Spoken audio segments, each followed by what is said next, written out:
Good morning.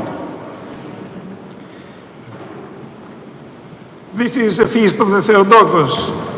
This is a feast of the Mother of God. This is a feast of the woman that was found worthy to bear him in her womb, to become a temple and a throne to God. And we depict her always sitting on the bench and holding him, and she becomes the throne for him. This is the kind of person that we need to look up to, and we need to figure out what it is that was so special about her that we can also try to do and become. So, today the church has assigned this reading. We've read it every year. We read it actually in every feast of the Theotokos. And we read it also in the great practices to the Theotokos. This is the reading from the Gospel of Luke chapter 10. And Jesus is found in the house of Martha and Mary, the house of Lazarus. Their brother was Lazarus. And Martha is in the kitchen. There are a lot of people in the house, obviously, and we have gone to that place. There is now a monastery, a women's monastery, a beautiful monastery of women, and the church is a very beautiful one. And there is still the rock where Jesus sat and touched in that house, surrounded by the people that are listening to him. And Mary is not in the kitchen, but she's sitting at his feet, listening to his words, to his teaching. But Martha is in the kitchen, distracted with serving. And then she comes out and goes to Jesus and says, "Lord, do you not care that my sister, Mary, has left me to serve you alone? Tell her then to help me." And you would think that, if one of our children was working in the kitchen and the other was sitting down watching TV or something, then and the other one, the one working, would come and complain, "Please tell my sister to help me." We'll of course tell her to go to the kitchen and help the other one, correct? So you would think, or Martha thought that perhaps that was the way to do it.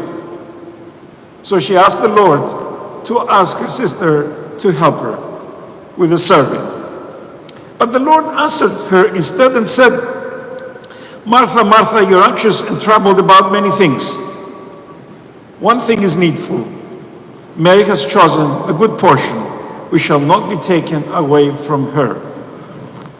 And the question is, what does he really mean by that?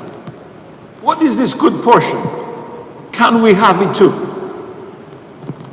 Are we perhaps too busy with other things, too distracted with worldly things, too distracted with serving the Lord, perhaps, as we may think, that we're actually missing the portion which Mary discovered and could not get away from it? That's the question that I raised today. We're in the middle of the liturgy. We still have time to discover that portion and receive it. So what is it? What do you think? I know Costa has some thoughts. What is this portion that we need to seek, which Mary discovered? Go for it, Costa. Peace. Peace, okay. And peace can be accomplished, peace can be discovered, peace can be received through what? Stillness. But stillness, not just in any way or in anything. Stillness at the feet of Christ. We need to sit down at some point at the feet of Christ and listen to him and be with him and be in tune with him and discover him in a different way.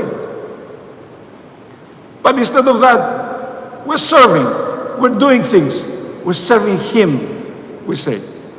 And of course, in the parishes we have this all the time, and I always raise this because including the clergy and the servers in the altar and the chanters, we're all serving. And including those in the kitchen preparing food for us. Not now, unfortunately. In fact, to help them, we put a TV there and we're streaming the service into the kitchen recently, right before the shutdown happened, so that we can help them to be more involved in what they're missing. But people, sometimes they come to church and they go to the kitchen instead of coming to listen to Christ. They come and they go to serve Christ in a busy way instead of sitting at his feet to find stillness and find peace and connect with him in a very intimate way. Because can you imagine, we're far away from each other. We are actually forcing ourselves to be 6 feet away for some reason that many people don't understand. But what did we do before that? Didn't we sit with each other? Didn't we sit across from each other? Didn't we come close to each other? Didn't we have that intimate kind of connection? Didn't we touch each other? Didn't we hug each other? I hope we don't lose it when the pandemic is over and we're more comfortable. I hope we don't stay away from each other because we learn to do that. But with Christ, we do that. We stay away from him because we think that we are serving him in a different way. We become busy like Martha. And of course, besides the church, besides the running around doing things for Christ, we also are busy with the world. We are consumed with the things of the world. And we may have a good excuse for that, or many good excuses, because the roof has to be fixed on the house, the toilet is running and we need to fix it, the garden needs to be mowed and the grass needs to be mowed and the trees need to be cut and they need to be watered. All of these things are things that take us away from the portion. What is that portion again? To be with Christ, to be close to Christ, to find the connection, the personal connection with him, so that we can benefit from it. He doesn't benefit from us. He doesn't need anything. We benefit from him when we sit at his feet. That portion, we can't lose it. It is good for us. We need to seek it. We need to find it. We need to get it. Whether it's coming to church or praying at home, whether we're serving or we're sitting in the pews, whether we're in the kitchen or we're in the garden, that portion can be received. We need to hear the words of Christ as we sit at his feet. We need to make that personal connection with him in an intimate way by being close to him.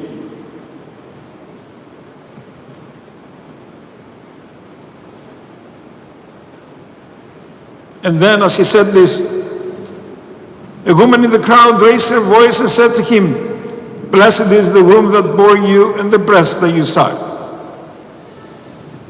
So this woman is recognizing here the mother that gave him this nourishment, this upbringing, this shaping of his soul, the shaping of his mind. Of course, she's referring to the Theotokos. She's referring to the Theotokos and blessing her that she gave birth to such a man, to such a son. Blessed is the woman who gave birth to you and reared you. Blessed is the woman that has become your throne. Blessed is the woman that has become the gate through whom you came into the world. Blessed is the woman that has become the ladder that takes us from earth to heaven. Blessed is that ladder that brought God to the earth to be among us.